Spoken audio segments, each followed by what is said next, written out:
5세에서 70세 대한민국 남녀 700명을 설문한 내용을 토대로 이 같은 내용의 보고서를 발표했습니다. 오늘 밤은 정체전선의 영향으로 전국 대부분 지역에 비가 내리다 남부지방은 점차 그치겠습니다. 서울의 지금 기온은 21.7도입니다. 임수민이었습니다. 지금 시각은 6시 5분입니다. KBS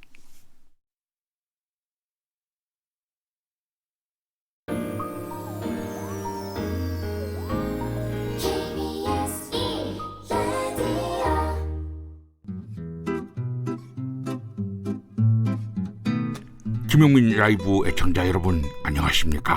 저희가 성대모사 고수를 찾고 있습니다. 목리를 부려서라도 꼭 찾아야 합니다. 내가 성대모사 고수다 하는 분들 바로 신청하십시오. 오호, 그런데 말이야, 이거 어떻게 신청하는 거야? 본인이 꼭 도전하겠어. 네, 전국에 숨어있는 성대모사 고수들 카카오톡 플러스 친구에서 김용민 라이브 검색한 다음 그 다음 성대모사 도전이라고 쓴 다음 이름과 전화번호를 남겨주시면 됩니다. 무능하고 부패한 성대모사는 가라.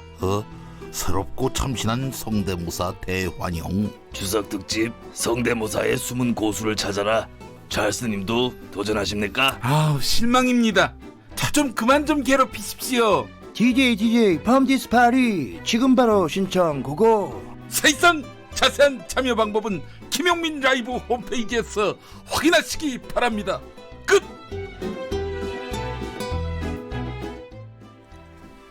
네, KBS 1라디오 김용민 라이브 2부문을 열었습니다. 6시 5분부터 합류하신 분들 계실 텐데 이 방송은 들으면 들을수록 똑똑해집니다. 네, 마약 같은 방송인데요. 네, 마약이 좋은 게 아니군요. 예, 하여간 벗을 하면은 유익이 되고 또 희망이 되는 방송이라고 이렇게 표현하겠습니다. 김용민 라이브 평일 오후 5시 5분에 시작해서 7시까지 여러분과 함께 달리고 있습니다.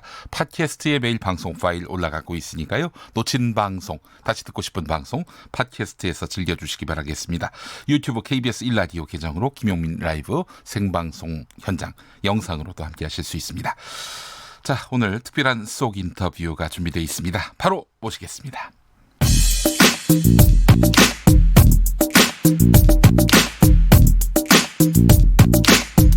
속 인터뷰.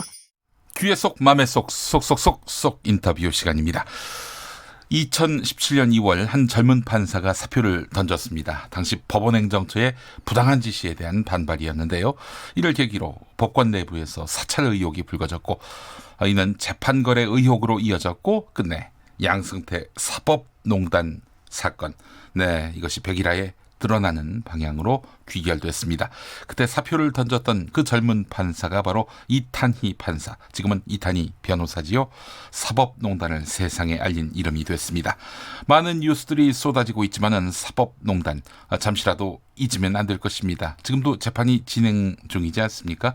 자, 이야기 나눠보도록 하겠습니다. 공익인권법재단 공감회 이탄희 변호사님 어서 오십시오. 네, 안녕하세요. 네, 이렇게 또 직접 스튜디오에서 뵈니까 얼마나 반가운지 모르겠습니다. 네, 반갑습니다. 우리 헤이드님, 이탄희 판사보다는 이탄희 의사라고 불러야 한다고 생각합니다. 의사라니요, 변호사인데. 예, 자, 이탄희 변호사님 함께했습니다. 변호사라는 호칭이 아직 어색하진 않으세요? 우리 사회가 직업으로 아무래도 사람을 부르니까요. 네. 이제 익숙할 때가 된 것 같습니다. 네. 예, 최근에 공익인권법재단 공감에서 공익변호사로 활동 중이시라고 들었는데 말이죠. 공익인권법재단, 이 어떤 재단인지 궁금합니다. 네, 저희가 그 공익 활동을 주로 하는 비영리 단체고요. 이제 소송 당사자로부터 수임료를 받지 않고 이제 후원금만으로 운영이 되고 있습니다. 운영이 됩니까?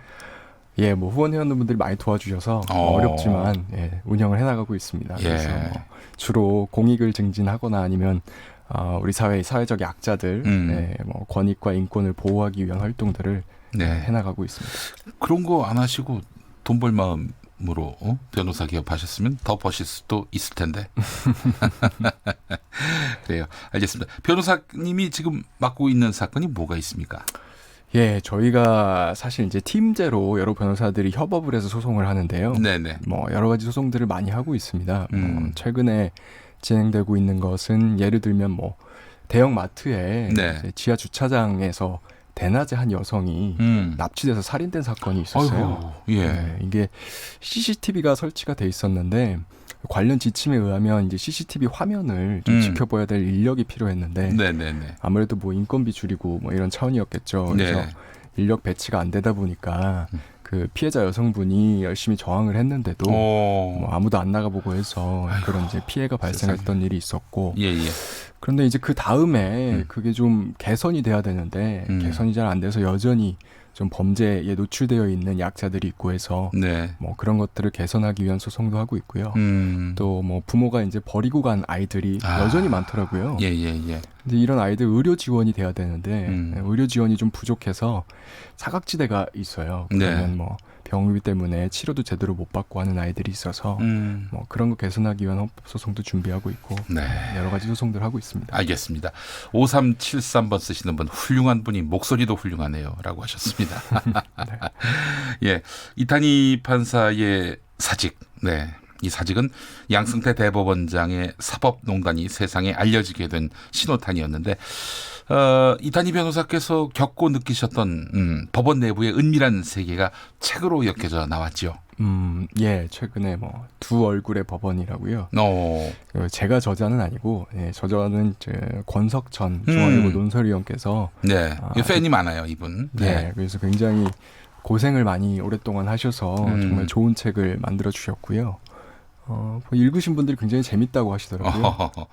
이 권석천 그 기자가 이런 법정에서 재판을 처음부터 끝까지 다 지켜보고 꼼꼼히 기록하고 전하는 기자로 알려져 있고 권석천 기자의 칼럼을 제가 아주 즐겨 읽는데 그러세요? 네. 칼럼의 어떤 그런 저간에 흐르는 인간에 대한 따뜻한 시선 이런 것과 이탄희 전 판사의 이런 시선이 많이 닮아 있는 것 같다는 느낌을 받았습니다. 네, 하여튼 좋은 책이니까 많이 읽어주시면 좋을 것 같습니다. 예, 두 얼굴의 법원이라는 책이 나왔습니다만은 자, 온 나라가 조국 전국으로 시끄럽습니다.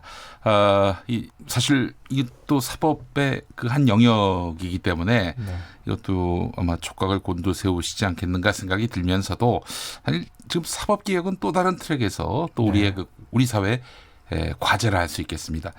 근데 이 이슈가 좀 묻힌다는 느낌이 듭니다. 사법개혁의 그 시금석은 역시 양승태 대법원장의 사법농단. 이거를 근절시키는 거 아니겠습니까? 재발 방지를 하는 거 아니겠습니까? 그렇죠. 예. 네. 자, 사법농단. 네. 그 지난 7월 말에 양승태 전 대법원장이 그 보석이 허가돼서 불구속 상태에서 재판을 받고 있는데 어제 26번째 공판이 있었던 것으로 알고 있습니다. 네. 재판이 지금 어떻게 진행되고 있는지 모니터하고 계십니까? 예, 뭐 모니터라기보다는 저도 이제 당연히 관심을 가지고 지켜를 보고 있는데요. 네. 아무리 재판이 좀 많이 지연되고 있는 것 같습니다. 지연 전술을 썼다는 지적이 있던데. 그렇죠. 뭐 여러 가지 뭐 기피 신청도 있었고 또 증인인 판사들이 좀 일반 국민들이 보기에는 납득하기 어려운 이유들, 뭐 내가 숙직 판사다, 뭐 아니면 체육 대회가 있다, 뭐 이런 이유로 증인 출석을 거부하기도 하고요. 그 사법농단의 의혹을 지금 받고 있는 판사들이 아무래도 이제 관여된 판사들일수록 더 증언하는데 소극적이겠죠. 근데 일반 그 재판 받는 사람들이 나 체육 대회가 있어서 재판 못 받겠습니다. 이러면 이게 허용이 됩니까? 뭐 제가 그런 사유로 증언하지 않도록 허용해준 경험이 저는 없습니다. 판사님이 허용하지 않으면 안 되는 거군요. 그리고 아마 본인들도 그 재판하고 있는 재판에서 이제 당사자들이 아마 그런 이유로 좀 증언 연기해달라 이런 신청이 있을 텐데 아마 안 받아들였을 거라고 저는 생각합니다. 그래서 좀 좋지 않은 모습이었다고 저는 생각하고 있습니다. 알겠습니다. 자, 지금 임종원 전 법원행정처 차장 이분은 재판부 기피 신청을 계속하면서 재판을 지연시키고 있다고 하는데 기피 신청이 받아들여지지 않으면 재판을 계속해야 되는 거 아닙니까? 예, 뭐 기각된 걸로 알고 있고요. 그런데 이제 그 덕분에 또 한 달 이상의 기간이 흘러갔죠. 그리고 전 재밌었던 게 그 기피 신청 사유를 보니까 그 재판장이 사석에서 뭐 전관 변호사들하고 어울리는 자리에서 뭐 사건에 대한 엄벌 의지 뭐 이런 거를 표한 적이 있다. 그런 거 보면 이 판사는 분명히 엄벌할 것 같다. 그래서 이제 기피 신청한다고 쓴 걸로 제가 언론 보도에서 봤어요. 사람을 특정해서 엄벌할 것이다 이렇게 이야기한 거라면 문제가 될 것 같은데. 뭐 그것보다는 네. 제가 느낀 거는 사실 그 임종원 전 차장도 판사였잖아요. 네네네. 본인도 재판을 했잖아요. 예. 이분이 재판할 때 이런 식으로 한 거 아닌가 저는 그런 생각이 들더라고요. 아, 그래요? 원래 사람이라는 게 예. 자기가 한 대로 상대방도 할 거라고 많이 예측을 하잖아요. 네, 예를 네, 들면 네. 뭐 박근혜 전 대통령 시절에 민정수석실에서 뭐 재판에 대해서 이렇게 저렇게 논의하고 요청사항을 전달하고 했던 분들은 지금도 그런 일들이 벌어지고 있을 거라고 생각하듯이 네. 임종원 전 차장도 자기가 판사 시절에 뭐 정관 변호사들하고 어울리면서 특정 사건에 대한 자기의 뭐 심증이나 이런 것들 이야기하고 네. 뭐 그랬던 거 아닌가 좀 그런 생각을 했죠 사실. 임종원 전 차장 재판을 맡고 있는 판사가 실제 그랬다고 합니까? 처벌하겠다. 본인이 그렇게 주장을 했는데요. 네. 뭐 임종원 전 차장이. 예, 그걸 기피 사유로 삼았는데 어쨌든 기피 신청은 기각된 것으로 제가 그렇게 봤습니다.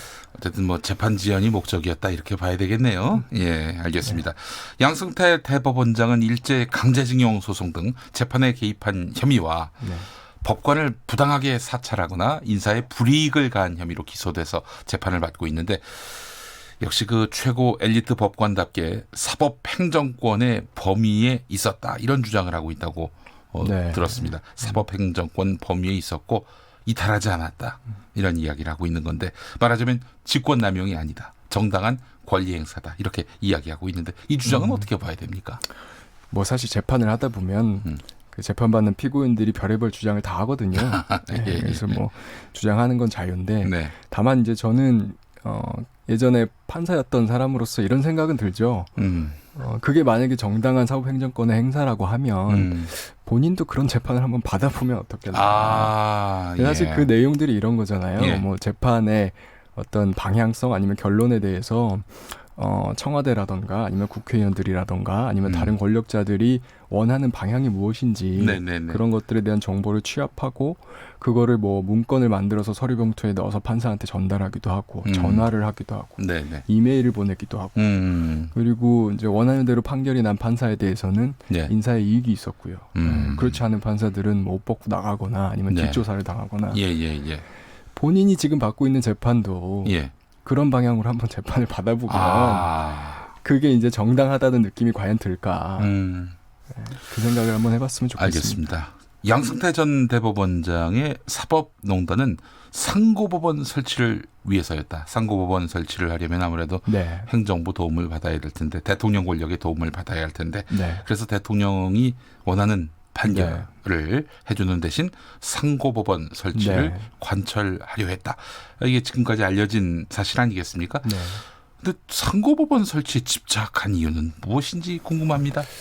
그 이제 국민들께서 어떤 이제 어려운 제도들을 볼 때 사실 그 이면에 있는 진짜 이유가 무엇인가 이런 것들을 좀 집중해서 볼 필요가 있겠다.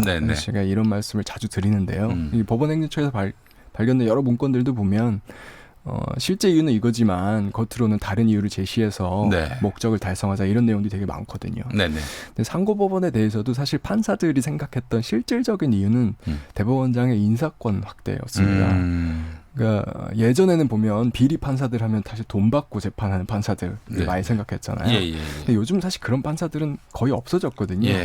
근데 돈 대신 뭘 원하느냐 인사 이익을 사실 원하죠. 뭐 법원뿐만이 아니겠지만 근데 이제 돈 받고 재판을 해줄 때는 부당하게 영역을 행사할 수 있었던 사람들은 돈이 많았던 사람들일 거고요. 그죠? 돈 많은 사람들이 이제 브로커들 통해 가지고 재판의 영역을 행사했던 거고. 근데 지금 시대에 판사들이 인사 이익을 원한다라고 하면 그런 상황에서 판사한테 부당하게 영향을 미칠 수 있는 사람은 사실 인사 이익을 안겨줄 수 있는 사람들이겠죠. 근데 인사 이익을 많이 안겨줄 수 있는 사람은 사실 누구냐면 자기가 인사를 할 수 있는 그 자리가 많을수록 인사 이익을 많이 안겨줄 수 있는 거잖아요. 대법원장 입장에서는 사실은 자기가 인사할 수 있는 자리를 늘리는 게 그래야지 대법원장이 재판이든 아니면 판사의 모든 것에 대해서 영향력을 확대할 수 있으니까요. 근데 이제 상고법원을 만들게 되면 상고법원 판사직은 어쨌든 대법원장이 지명할 수밖에 없다라고 하는 게 당시 양승 대법원장의 판단이었거든요. 네네네. 그러니까 이제 상고법원을 만들게 되면 자기 인사권이 엄청나게 확대되는 거죠. 그게 실질적인 이유였다라고 대부분 판사들이 생각하고 있고요. 네네. 또 한 가지는 사실 이제 대법원 재판에 대해서 이제 문제점들을 보통 얘기를 많이 해요. 네. 5분 재판이다 이렇게 얘기하면서 그렇죠. 근데 이제 그거에 대한 대안으로 대법관 수 증원을 사실은 또 변호사단체에서 많이 요구를 했거든요. 네네. 근데 사실 법원에서는 그걸 싫어했어요. 오. 대법관 수가 증원이 되면 예를 들어서 지금 대법관이 13명인데 네. 뭐 40명, 50명이 된다. 네. 그러면 그것도 역시 네. 이 대법원장의 인사권을 확대할 수 있는 거 아닙니까? 그렇게 충분히 생각할 수도 있는데, 네. 근데 이제 오히려 다르게 생각을 했던 게 그 당시 법원에서는 40명, 50명 대법관이 되면 그 중에 다양한 사람들이 대법원으로 진입하는 걸 막기가 어려워지거든요. 아, 그게 이제 대법원장 코드에 맞지 않는 그렇죠. 사람들이 예. 들어올 가능성이 높다. 아무래도 그렇지만 뭐 상고법원 같은 경우에는 지금에 있는 법원 판사들 갖고 말 잘 듣는 판사를 상고법원에 그렇죠. 그리고 대법관 보내고. 수를 증원시키지 않아도 되는 것이고요. 예. 그런 부분들이 많이 작용했다라고 네. 생각들을 많이 하고 있습니다. 그러네요. 알겠습니다. 자, 이탄희 전 판사와 함께하고 있는데 이탄희 변호사께서 여러 인터뷰를 통해서 사법농단에 연루된 판사들을 요원이라고 지칭하셨어요. 네. 그러면서 이런 요원들의 이름을 외우자고 제안하셨는데 우리가 외워야 할 판사 이름, 그 요원 이름 뭐가 있을까요? 누가 있을까요? 사실 요원이라는 표현을 제가 처음 쓴 건 아니고요. 이제 법원 내에 판사들이 쓰던 표현을 제가 소개를 한 것이고 네네. 요원이라는 거는 이제 판사는 사실 진실을 밝히는 직업인데 그렇습니다. 요원들은 진실을 은폐하는 일을 하잖아요. 예. 그러니까 판사로서의 자질이 없는 사람들이다. 현직에 지금도 많이 있는데 내려오는 게 좋겠다라는 취지로 썼던 것이고 이제 구체적인 명단은 뭐 제가 한 사람 이야기를 하는 것보다 요즘 뭐 언론사에 보니까 현직 판사들 열전이라고 해서 네. 뭐 사법농단을 저질렀던 판사들 중에서 여전히 재판하고 있는 판사들에 대해서 시리즈를 소개하는 경우들이 꽤 있더라고요. 네네. 예, 그런 것들 국민들이 많이 참조하시고 공유를 하시면 좋을 것 같습니다. 예, 알겠습니다. 자, 작년 한국 대법원의 일제 강제징용 배상 판결로 일본이 한국에다가 경제 보복 조치를 가하고 있는 상황입니다. 양승태 사법부가 이 판결의 최종 선고를 지연시키기 위해서 재판에 개입한 사실이 드러났는데, 자, 양승태 사법부 때 일 또 작년 대법원의 강제징용 배상 판결 그러면서 또 일본의 경제 도발 어떻게 보고 계십니까? 뭐 이제 제가 뭐 외교적인 문제나 이런 거에 대해서 전문가는 아니지만요. 예. 그 당시에 양승태 전 대법원장은 사실 단순히 재판을 연기하려고 한 것이 아니고 이제 재판을 끌어서 전원합의체에 회부를 해서 재판 결론을 바꾸려고 했던 것으로 저는 생각을 하고 있고요. 네. 그런 정황들이 굉장히 많고 근데 이제 최근에 제가 재밌는 그 인터뷰를 하나 봤는데 네. 그 아시아 최초로 노벨 경제학상 받으신 분이 있거든요. 인도의 네. 경제학자인데 예, 이분이 정의가 무엇이냐라고 대해서 부정의를 제거하는 게 정의다라고 표현을 하셨더라고요. 부정의를, 그러니까 불의를 제거하는 것이 정의다. 그렇죠. 예. 아. 근데 양승태 전 대법원장이 하려고 했던 일이 사실 굉장히 부정의한 일이죠. 이미 네. 판결이 났던 것을 뒤집고 손해배상 청구권을 부정하려고 했던 거니까. 네. 뭐 지금 벌어지고 있는 과정도 결국 이 부정의가 제거돼 가고 있는 과정이다. 예, 여러 가지 산통은 있겠지만 네. 결국은 부정의가 제거되고 정의가 바로 서는 방향으로 결론이 날 거다. 네. 저는 그렇게 믿고 있습니다. 알겠습니다. 자, 002 휴대전화 뒷번호 쓰시는 분, 재판이 동네 반상회도 아니고 참나 이런 말씀하셨고, 7600번 쓰시는 분, 고3 딸 독서실 가기 전에 저녁 먹으며 함께 듣고 있습니다. 우리 딸 꿈이 이탄희 변호사님처럼 되는 것입니다.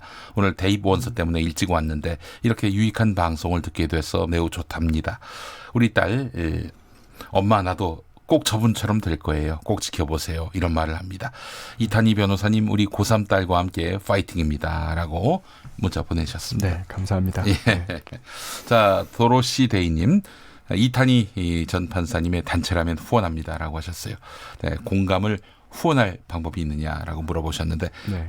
홈페이지에서 공감도 입력해서 공익인권법재단 공감으로 검색하시면 저희 네. 홈페이지가 있습니다. 예, 알겠습니다. 자, 김명수 현 대법원장 체제에서 사법부의 쇄신과 개혁은 가능할 것인가 이게 또 관심입니다. 네. 어떻게 보세요?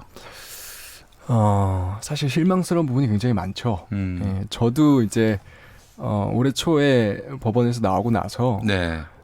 처음에 주변 분들도 그렇고 또 길에서 마주치는 시민분들도 굉장히 수고했다. 예, 그런 이야기를 해주시다가 예. 이제 한 3, 4개월 지나고 나니까 조금 더 있지 그랬니. 예, 그런 이야기를 하시는 걸 제가 많이 겪었어요. 예. 근데 이제 그때 제가 느낀 거는 지금 벌써 한 3, 4개월 만에 현 대법원 리더십이 국민들한테 굉장히 실망감을 안겨주고 있구나. 라고 하는 걸 제가 굉장히 많이 느꼈고 네. 가장 큰 문제점은 뭐 여러 가지 표현을 할 수 있겠지만 사실 대법원의 주인은 판사들이 아니거든요. 네, 판사는 재판을 하기 위해서 네. 법복을 입고 있는 것이고요. 법원이라고 하는 기관 자체를 운영하는 주인은 판사가 아니라 사실 국민들입니다. 네. 그래서 뭐 유럽의 대부분의 선진국들도 법원을 운영하기 위해서 설치한 위원회에는 판사가 다수가 아니에요. 네. 보면 학자들도 있고 변호사들도 있고 뭐 공익위원들, 행정 전문가들이 다 같이 협업을 해서 법원을 운영을 하거든요. 근데 우리는 아직까지도 법원의 주인은 판사들이다라고 하고 있는 인식이 여전하다. 그리고 네. 사실 대법원장이 그 인식을 바꾸기 위한 적극적인 노력을 하지 않고 있다. 이것이 굉장히 큰 문제점이라고 생각을 하고 있습니다. 예. 끝내 이길이라님, 적폐 판사들 60여 명 그대로 법원에 있어요라고 하셨습니다. 참 사법개혁이 이렇게 어렵다는 걸 저희가 직접 또 두 눈으로 목격하고 있는데 이 사법개혁을 위해서 가장 핵심적으로 먼저 손대야 할 부분이 있다면 무엇을 꼽으시겠습니까? 저는 이제 소위 말하는 3대 개혁 과제 네. 이렇게 계속 주장을 하고 있습니다. 네. 첫 번째는 법원 행정처에서 판사들이 빠져야 된다는 것이고요. 그래서 판사들은 이제 재판만 하고 재판 잘하는 판사들이 국민들한테 인정을 받고 명예를 얻고 또 대법관도 되고 하는 그런 체제로 바뀌어야 된다. 지금은 이제 법원 행정처에 판사들이 들어가서 행정 업무도 하고 대법원장 비서실 업무도 하고 하면서 인사권자한테 인정을 받으면 고위직으로 가고 네. 그래서 좋은 경력을 가지고 있으면 우리가 좋은 판사인 줄 알고 이런 문화가 있는데 행정처에서 판사들이 빠져서 그걸 바꿔야 된다. 첫 번째고요. 네. 두 번째로는 이제 아까 말씀드렸던 채로 법원을 운영하기 위한 위원회를 설치를 해서 그 위원회에 판사들이 독점을 하는 방식이 아니라 네. 다양한 이제 직업적 배경이나 사회적 정체성을 가지고 있는 분이 참여를 해야 된다. 그리고 세 번째로는 이제 법관 임용 제도를 바꿔야 된다. 이런 제안을 하고 있습니다. 지금은 대법원장이 사실상 판사를 그냥 뽑고 있거든요. 그러네요. 근데 누가 판사가 되느냐 하는 것은 우리 온 국민들의 이해관계하고 관련된 일들입니다. 네. 한 번 판사가 되면 사실 내려오기가 너무 힘들잖아요. 예, 66명을 보면 알 수 있듯이. 네네. 그래서 어떤 사람이 판사가 돼야 되느냐, 이 임명 절차에 국민들이 직접 참여할 수 있는 그런 제도를 마련해야 된다. 네. 이렇게 주장하고 있습니다. 알겠습니다. K74386645 계정 쓰시는 분 판사 징계도 안 하고 탄핵도 안 하고 뭐 통제 수단이 아무것도 없는 것 같습니다. 앞으로 이런 식이라면은 판사는 아무리 나쁜 짓을 해도 벌을 안 받는다는 인상만 남길 것 같습니다라고 하셨어요. 네. 아니 계속 남아서 저 사법개혁을 위해서 쓴소리도 하고 행동도 하고 그랬으면 어땠을까 하는 생각은 안 드십니까? 제가 사실 그 질문을 받을 때마다 아까 말씀드렸듯이 참 마음이 아픈데요. 예. 근데 제가 뭐 더 남아 있었으면 어땠을까 사실 이런 생각을 해본 적은 없고요. 왜냐하면 제가 이제 판사로서의 내 수명이 어느 시점에 끝날 것이다. 이게 약간 모래시계의 모래처럼 흘러나가고 있다라고 하는 건 처음부터 직시를 했고요. 예.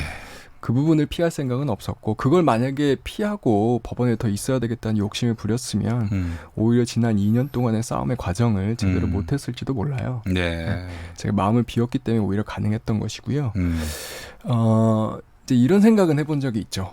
그 2년의 기간 동안에 혹시 내가 했던 여러 가지 선택들 중에서 혹시 더 나은 선택이었던 건 없었을까? 혹시 좀 잘못한 건 없었을까? 뭐 예를 들면 제가 사실 그 2년 동안은 언론 접촉을 굉장히 피했거든요. 이제 법원 내에서 판사들 또 아니면 여러 가지 단체들하고 같이 일하는 쪽으로 선택을 했었는데 어떤 한 국면, 예를 들면 법관 탄핵을 할 수 있었던 국면이 있었는데요. 2018년 11월. 예. 이런 때는 혹시 내가 다른 선택을 했었어야 되는 건 아니었을까? 가끔 그런 생각을 해보긴 합니다. 알겠습니다. 뭐 비록 이제 법원 밖에 계시지만은 계속 또 법원 내부의 네. 상황 쭉 지켜보시면서 그때그때 의견을 표명해 주시는 거. 네. 이게 이탄희 변호사님이 해야 하실 일이 아닌가. 우리 법원 내부 사정을 전혀 모르니까요. 저희는. 네. 예, 그 역할을 기대하겠습니다. 네, 알겠습니다. 속 인터뷰 공익인권법재단 공감의 이탄희 변호사와 함께했습니다. 오늘 말씀 잘 들었습니다. 네, 감사합니다. 네, 6시 29분 지나고 있습니다. KBS 라디오 정보센터 다녀오겠습니다. 조진주 씨. 국회 법제사법위원회는 내일로 예정된 조국 법무부 장관 후보자에 대한 청문회 실시 계획을 확정했습니다. 여야가 합의한 증인은 윤순진 서울대 환경대학원 교수 등 11명입니다. 조국 법무부 장관 후보자의 사모펀드 투자 의혹을 수사하고 있는 검찰이 펀드 투자업체 대표를 참고인에서 피의자로 전환해 조사 중입니다. 검찰은 또 조 후보자 딸의 부산대 의학전문대학원 입시 의혹과 관련해 당시 입시 전형 위원들도 참고인 신분으로 소환해 조사했습니다. 이낙연 국무총리와 박상기 법무부 장관이 오늘 국회에서 열린 예산결산특별위원회 전체 회의에 출석해 조국 법무부 장관 후보자 인사청문회 전 검찰이 수사에 착수한 것과 관련해 적절치 않다, 우려된다는 견해를 밝혔습니다. 라오스를 국빈 방문 중인 문재인 대통령은 분양 보라치트 대통령과의 정상회담에서 라오스의 국가 발전 전략과 한국의 신남방 정책을 잘 조화해 양국 공동 번영을 바란다고 말했습니다. 정부가 일본의 후쿠시마 원전 오염수 처리에 대한 국제 공조를 요청하고 나섰습니다. 정부는 오늘 국제원자력기구 IAEA에 후쿠시마 오염수 처리와 관련해 국제적 안전을 위한 협조를 요청하는 서한문을 보냈다고 밝혔습니다. 지금까지 라디오 정보센터 뉴스였습니다.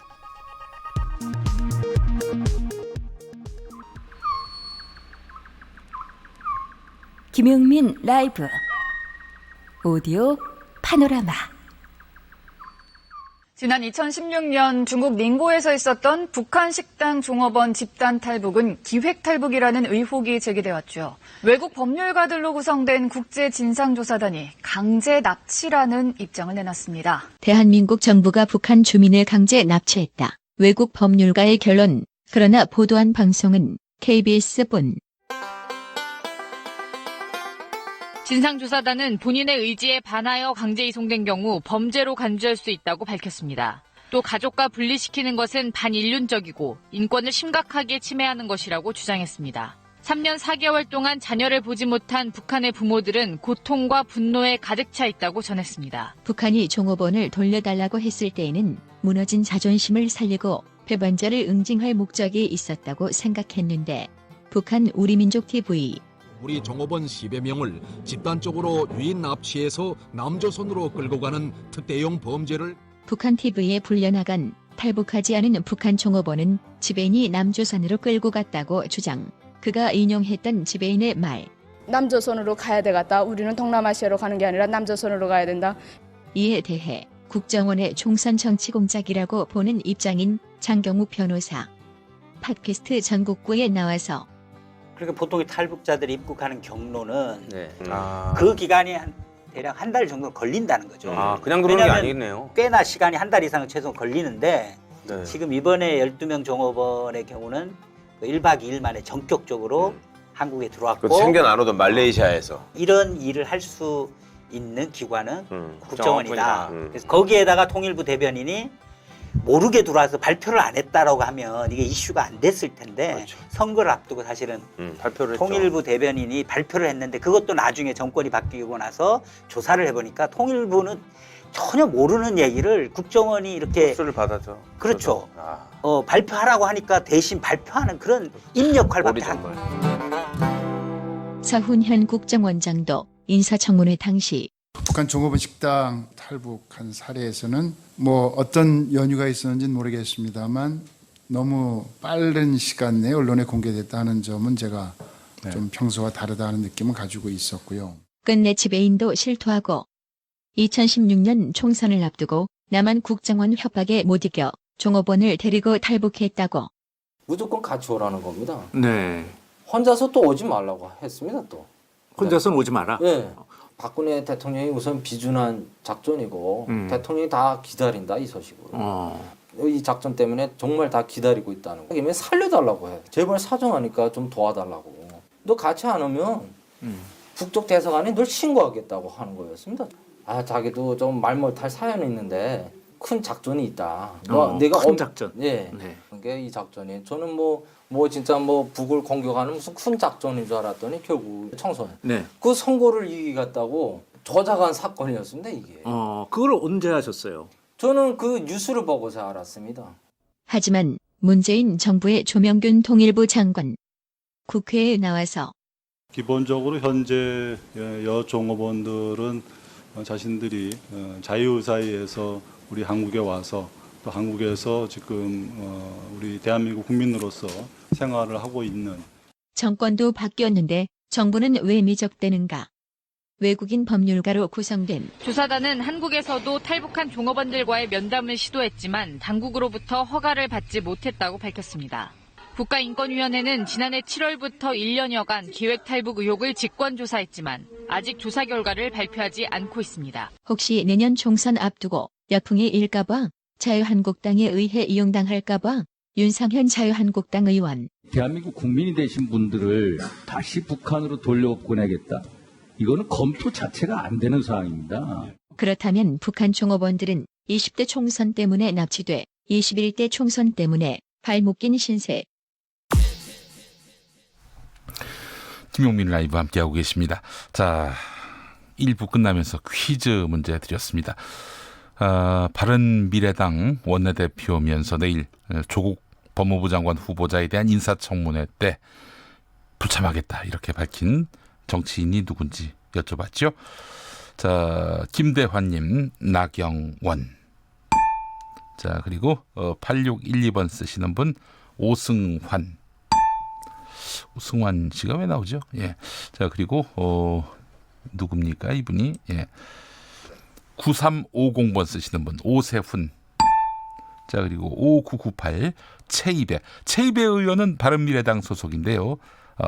나가겠다. 인사청문회 참여하겠다라고 했습니다. 네.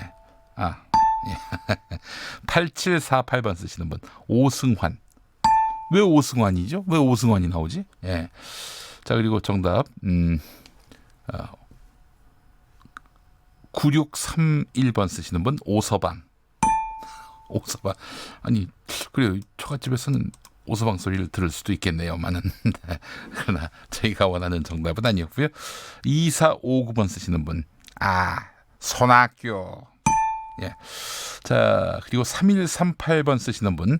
구리터널 라디오 안 나옵니다. 네. 자, 그리고 예.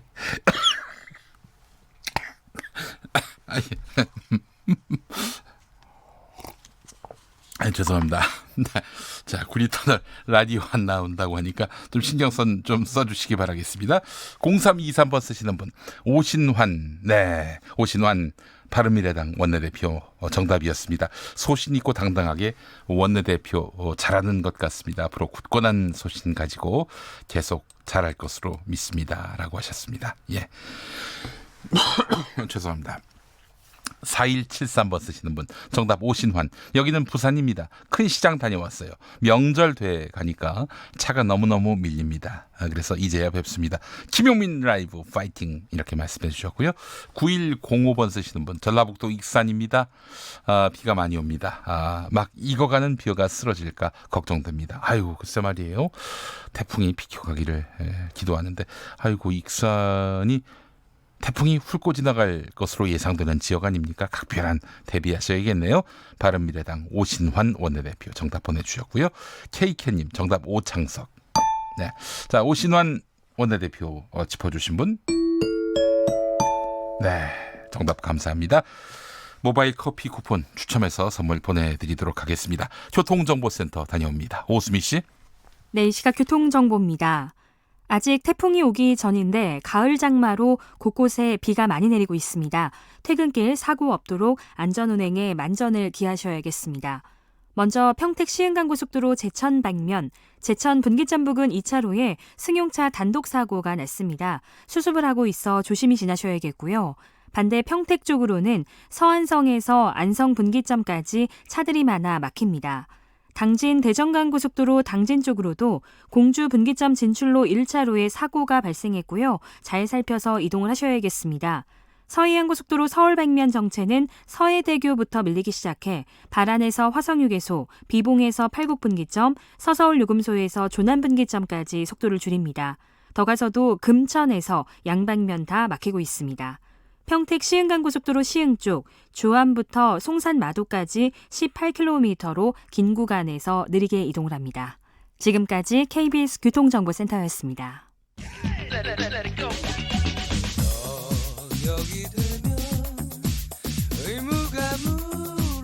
김용민 라이브를 듣고 계시죠?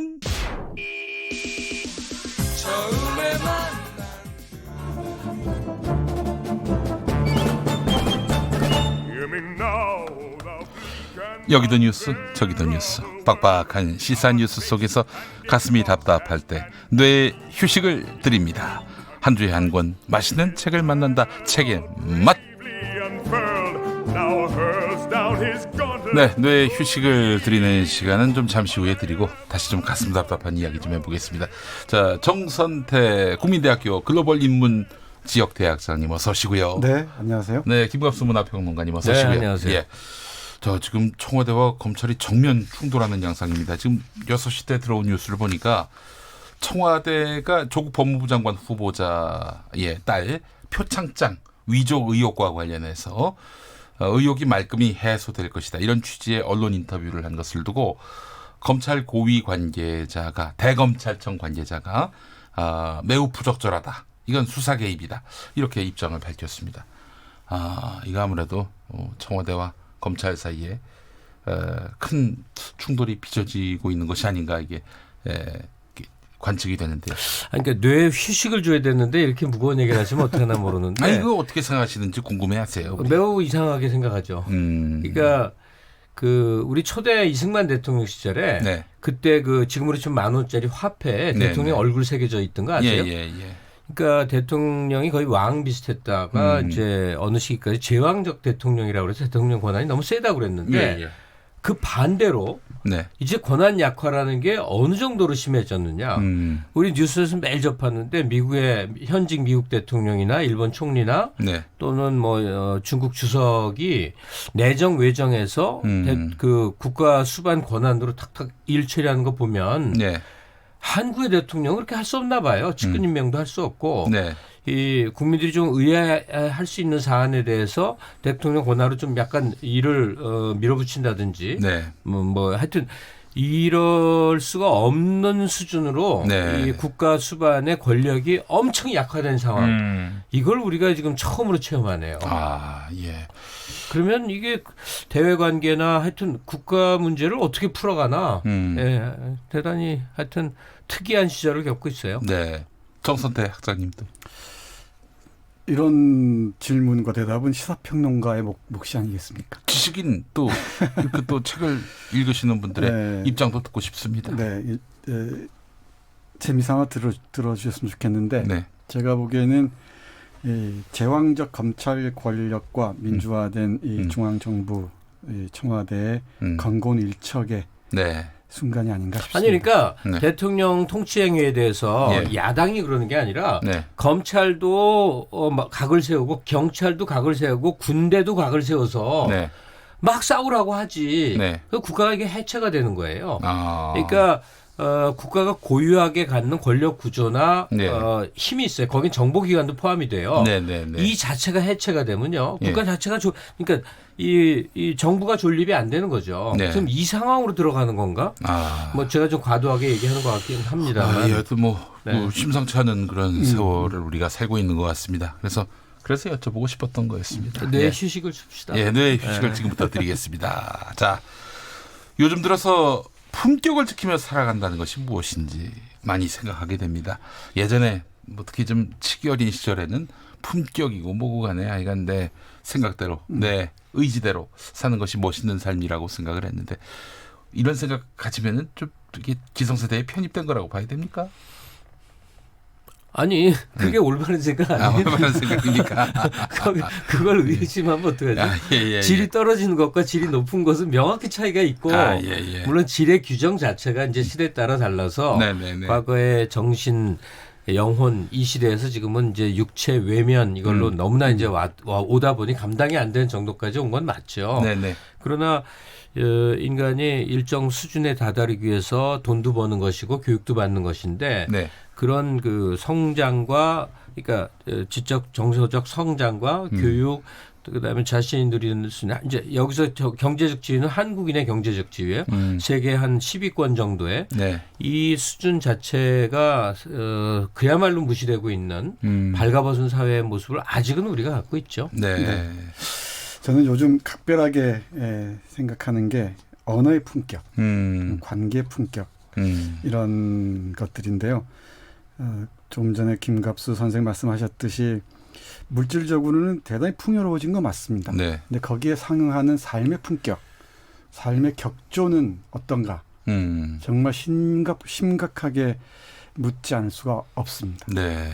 이 우리의 삶에 대한 인식이랄까요? 이 영혼의 풍경에 대해서 우리가 얼마나 이 삭막하게 생각하고 있는지 겉으로 보이는 것에만 치중한 나머지 우리가 잃어버린 것 또는 잊어버린 게 무엇인지 되돌아보는 그런 시간 자체가 다 사라져버린 게 아닌가 싶기도 합니다. 알겠습니다. 자, 오늘 어떤 책 소개해 주시겠습니까? 해서 오늘 이런 책 골랐습니다. 페터 비에리가 쓴 삶의 격. 삶의 격. 네. 원 제목은 삶을 향한 예술 이렇게 되어 있는데요. 부제가 존엄성을 지키며 살아가는 방법입니다. 질문하기 전에 대답 드리면은 이 페터 비에리는 스위스 출신의 언어 철학자입니다. 그런데 소설가이기도 해요. 우리 한국에는 리스본행 야간 열차 영화로도 잘 알려져 있는데 제레미 아이언스가 주연한 영화로 잘 알려져 있습니다만 정말 훌륭한 멋진 소설입니다. 이 소설을 쓸 때는 필명을 파스칼 메르시어라고 합니다. 그리고 오늘 소개해드리는 책처럼 삶의 격처럼 철학적 에세이도 아주 잘 쓰는 이 전천후 작가라고 얘기할 수 있겠네요. 영화 얘기를 해버리셨네. 그러니까 오늘 그 제목이 삶의 격이죠. 삶의 격의 저자가 쓴 소설이 리스본행 야간 열차다. 정말 제가 봤던 영화 인생작 한 몇 편 중에 하나 정말 문학 작품으로서도 아주 인정받는. 사실은 제가 그 소설을 못 읽었어요. 그래서 영화만 봤는데 그냥 비가 막 내려 오늘 같은 날이죠. 밤에 맞습니다. 그냥 불쑥 리스본행 야간 열차 진짜 타는 어느 교수의 얘기인데 정말 오늘 많이들 보세요. 이게 어떻게든 볼 방법이 있을 거예요. 그 베른에서 리스본까지 책을 한 권 들고 찾아가는 그 스위스 베른. 어떤 교수의 얘기인데요. 대단히 이 수준이 높습니다. 소설하고 영화는 장르가 다르니까 차이는 있습니다만은 이 영화는 영화대로 또 소설은 소설대로 충분히 매력이 있습니다. 알겠습니다. 이 사실 에세이라면은 좀 마음을 좀 놓고 긴장감을 풀고 읽어야 될 텐데 그 앞에 철학적이라는 수식어가 붙었단 말이죠. 무거워집니다. 그런데다가 또 철학자이기도 하니까 철학자 중에서도 언어 철학자예요. 그러니까 좀 어렵겠다 생각하실 텐데 실제로 읽어보면은 아주 풍부한 사례들이 녹아 있습니다. 예를 들면 소설들, 그러니까 조지 오웰의 1984나 또 이 누구죠? 헨리크 입센의 이 인형의 집이라는 이 드라마나 또 셀즈맨의 죽음이나 그리고 수많은 영화들 또 누가 버지니아 울프를 두려워하라 같은 이런 영화 풍부하게 사례들을 이용해서 인용하면서 쓰고 있어서 뭐 특별히 예비적 지식이나 이 철학적 그 바탕이 없어도 어렵지 않게 읽을 수 있습니다. 우리 살아가면서 늘 경험하는 것들을 어려운 그 정의 없이 풀어내고 있어서 그렇게 이 접근성이 접근벽이 높지는 않습니다. 알겠습니다. 자, 책은 어떤 내용인지 좀 소개해 주시겠습니까? 이것도 제가 미리 설명드리고 뒤에 이제 우리 김 선생님 얘기를 많이 드려야 할 것 같은데요. 목차에 거의 드러나 있어요. 목차를 보면은 독립성, 만남, 뭐 사적 은밀함, 진정성 등등으로 이어지는데 제가 오늘 주목하고 싶은 것은 프라이버시. 사적 은밀함을 존중하는 것이 바로 존엄성과 이어진다는 것입니다. 요즘 광기 어린 그 뉴스의 홍수를 보면서 이 프라이버시가 샅샅이 발가벗겨질 때 그 당사자는 얼마나 깊은 그 존엄성의 상처를 입을 것인가. 그 교수님, 그러면 어떻게 해야 되는 거예요? 그 뭐 공적인 관심사고 또 뭐 국가 공직자, 권력자에 대한 검증도 필요한 건데 그 금도가 있다는 말씀인가요? 당연하죠. 그 문제는 이제 우리 김갑수 선생님께서 그냥 얘기하세요. 저한테 그러세요. 이 말씀해 주실 테고요. 확장이 되셔가지고 뭐 이런저런 또 고려할 게 많아졌습니다. 우리 교수님이. 고려하지 마세요. 삶의 격이 있는데. 이 책을 읽어보십시오. 그러면 아주 명료하게 정리되어 있습니다. 두 번째는 도덕적 진실성으로서 존엄성인데 도덕성이라는 게 검증 가능한가? 도덕성의 출발점과 종착점은 어딘가? 이런 부분도 곰곰이 깊이 생각해 볼 이 계기를 마련할 수 있을 것 같고요. 그리고 궁극적으로 존엄성의 끝은 죽음을 어떻게 받아들일 것인가. 죽음을 어떻게 받아들일 것인가. 삶의 유한성을 어떻게 받아들일까입니다. 요즘 뭐 존엄사 얘기도 나오고요. 그렇죠. 그래서 1장에서 8장까지 총 8챕터로 이루어져 있는데 내용 자체가 만만치가 않지만 상당히 깊이를 갖춘 내용이라고 할 수 있을 것 같습니다. 이건 그러니까 철학서가 아니고요. 그렇습니다. 철학서는 뭘 규명하는 거고 철학적 에세이죠. 철학적 에세이. 철학적 성찰로 삶의 이야기를 하는데 그 중에서도 인간이 어떻게 해야 존엄할 수 있는가에 대한 굉장히 다양한 이야기들을 하고 있는 거죠. 자, 그러면 프라이버시를 어떻게 지킬 것인가? 우리 김갑수 선생님. 저도 오늘 이 책 이제 페터 비엘이죠. 삶의 격인데 앞부분에 이런 얘기가 나와요. 이 용어는 방송적으로 적합하지 않습니다. 뭐 책에서 문학 작품에서도 또 많이 쓰니까 이 난쟁이 던지기 대회를 이 저자가 보고서 느끼는 분노와 절망감이에요. 난쟁이 던지기 대회 그건 뭐예요? 서구에는 그런 행사가 있나 봐요. 난쟁이라고 표현하는 분들이 이제 외소증 몸이 작으니까 이 사람을 들어서 누가 멀리 던지기나 대회를 해요. 국제 대회도 있고. 그런 게 어디 있어요? 그럼 재밌대는 막 관객들은 너무너무 재밌어해. 그래서 그걸 우연히 보게 된 이 저자는 너무너무 괴로워하는 거죠. 이게 사람을 물건처럼 멀리 집어던지기 대회가 있을 수 있는가. 그래서 그 집어던져지는 그 외소증 그 사람을 만나서 대화를 나누는 거예요.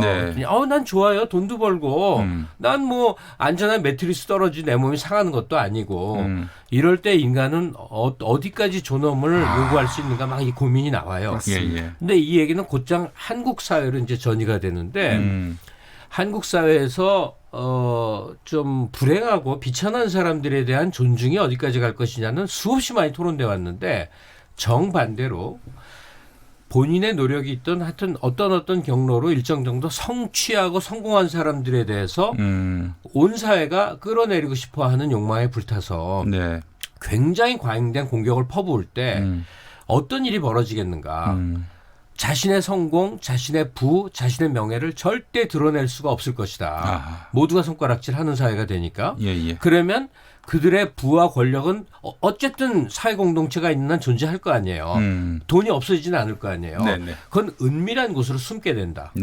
그래서 드러내 말할 수 있고 드러내 존중해주고 드러내 인정받는 그런 사회가 아니라 이제는 그게 뭐 공직자가 됐건 그게 뭐 국회의원이 됐건 사회적으로 성취한 사람들은 자신의 모든 성취의 결과물들을 은폐시켜야만 한다.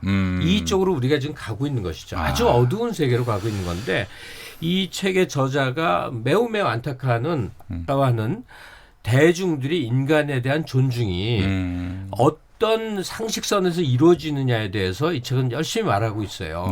그럼 지금 한국 사회는 그게 공직자 예비 후보건 또는 뭐 어쩐 사람이건 한 개인을 빨가벗겨 갖고 모두가 한 번씩 이리저리 뒤집어서 할 수 있는 권리가 어디까지 있는지를 한번 쳐다볼 수 있는 기회, 지금 그걸 보고 있는 거죠. 네, 맞습니다. 정말 잘 말씀해 주셨는데 공적인 것과 사적인 경계가 무너질 때 그 사람들이 그야말로 던져진 난쟁이와 같은 모멸감에 네. 아마 치를 떨 겁니다. 근데 예. 그런 사람들이 많아질수록 이 사회가 어떻게 될 것인가 심각한 문제가 생길 수밖에 없고요. 이 책에서는 프라이버시, 사적인 것을 드러내는 방법이 있다고 합니다. 네네네. 여기 품위 없게 드러내기와 품위 있게 드러내기를 얘기하는데 네. 얼마든지 품위 있게 드러낼 수가 있죠. 네. 이 사적인 것과 공적인 것 경계를 얘기하면서 그런데 황색 저널리즘에 의존해서 네. 이 책 그대로 얘기하자면 돈이 된다면 하이나처럼 몰려들어서 모든 것을 물어뜯어요. 그냥. 그렇죠. 물어뜯고 네. 깔박인다는 얘기죠. 네네네. 자신은 마치 깨끗한 것처럼. 오늘 책 얘기하는 자리이긴 하지만 조국 후보자에 대한 논란이 워낙 크기 때문에 네, 이 네. 책에 빗대어서 얘기 안 할 수가 없는데 정치적 공방 과정에서 벌어지는 좀 무리한 얘기까지는 사회가 납득을 해요. 근데 언론이 한 70만 건의 기사가 어찌된 말이며 그 와중에 오류로 규명이 된 숱한 오보들이 아무런 책임도 지지 않고 그냥 네. 거의 쓰레기처럼 떠들고 시끄럽게 돼서 탕류로 흘러가고 그다음 뉴스 이렇게 가는 사회 현상을 우리가 어떻게 지켜봐야 될 것이지? 뭐 의혹을 제기했는데 아닌 걸로 드러났어요. 아닌 걸로 드러났어요. 그러면 아니면 말고 딴 거. 또. 네. 맞아요. 지금 오늘 제기되고 있는 문제도 또 2, 3일 후에 어떻게 규명이 될지 몰라요. 네. 근데 그 일을 지금 일주일 이상 한 열흘째 지금 하고 있는데 어떠한 언론도 자체 반성을 못 합니다. 그냥 시끄럽게 하면 돼요. 그게 돈이 됐건 그게 혹은 자신들이 선이 닿는 야당과의 뭐 코오퍼레이션이건 혹은 한국의 전통 기득권들이 네. 외국의 지금 일본 언론에서는 이 조국 기사를 일본 내부 기사 이상으로 크게 다룬다고 그래요. 즉 한국 정부를 약화시킨다. 수만 있으면 뭐라도 한다는 건데 네. 이 한국의 기성 기득권은 항상 외세와 결합되어 있는 이 속성을 보여왔거든요. 조선말이 그랬고 일제가 그래갖고 네. 그 후도 그랬어요. 예. 그러니까 이 모습을 우리가 모두가 아주 그냥 두 눈을 뜨고 쳐다보고 있는데 그중에서 언론이라는 진영은 도대체 언론이라는 세계는 아무런 반성 기능이 없는가? 오늘 책의 삶의 격이 말하듯이 그냥 마구 흙탕물을 뿌려도 되는 것인가? 언론이 네. 그런 권리를 언제 갖고 있었지? 네. 그야말로 격의 문제인데요. 이 격이라는 게 한자로 격자할 때 격이거든요. 네. 틀입니다. 틀. 지켜야 할 이 영역, 범위가 있는 거죠. 네. 근데 무한대로 자신은 뻗어나갈 수 있다고 생각하는 순간에 그 네. 격이 무너져 버리는 거죠. 그건 한국의 언론이 격이 없다는 것. 그게 반성 능력이랄까 성찰 능력을 상실했다는 것을 현재 맥락에서 잘 보여주는 게 아닌가 싶고 네, 그게 공인이나 알겠습니다. 언론인들의 예. 어떤 내적인 불안으로 다시 자리 잡을 것이라고 생각합니다. 김미선님 삶의 격 조국 청문회 70만 건 무분별한 보도와 묘하게 겹치네요라고 하셨고요. 이입생님 기자들은 인문학적 소양이 필요하다. 이런 말씀 해주셨습니다. 진짜 공부하셔야 됩니다. 예, 알겠습니다. 자, 피터 비에리의 삶의 격 소개해 주셨습니다. 김갑수 평론가님, 정선태 교수님 수고하셨습니다. 예, 네, 고맙습니다. 네, 자 내일 조국 법무부 장관 후보자 인사청문회 10시에 제가 진행합니다. 함께해 주시죠. 당신이